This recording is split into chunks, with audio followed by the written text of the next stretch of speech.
wabarakatuh. Ndugu waandishi wa habari, karibuni katika ofisi zetu hapa BAKWATA makao makuu. Tuna taarifa hii ambayo tunataka ifike kwa umma.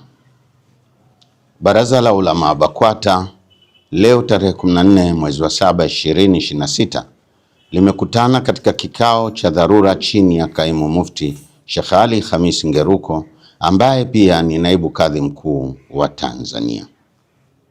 Katika kikao hicho, Baraza la Ulama limeazimia kuwasimamisha mashekhe wa mikoa mitatu kutokana na mienendo yao inayokiuka misingi ya kiuongozi ya baraza.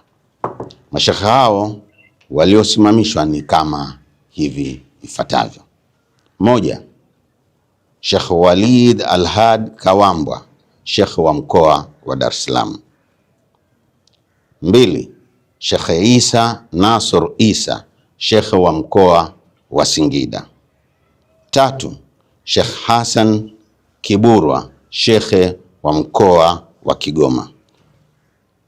Utekelezaji wa mabadiliko haya unaanza mara moja leo hii tarehe 14 mwezi wa 7 2026.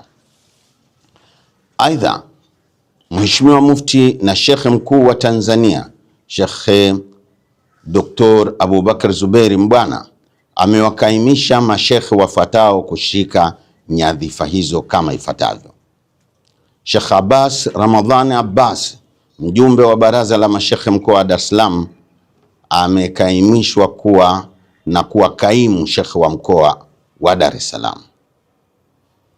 Mbili, Sheikh Isa Ramadhan Simba, Sheikh wa wilaya ya Singida mjini, kuwa kaimu shekhe wa mkoa wa Singida.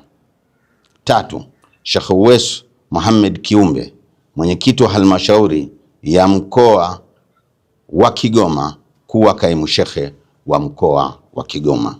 Aidha, tunaelekeza ofisi ya katibu mkuu kusimamia makabidhiano ya ofisi hizo ndani ya muda mfupi.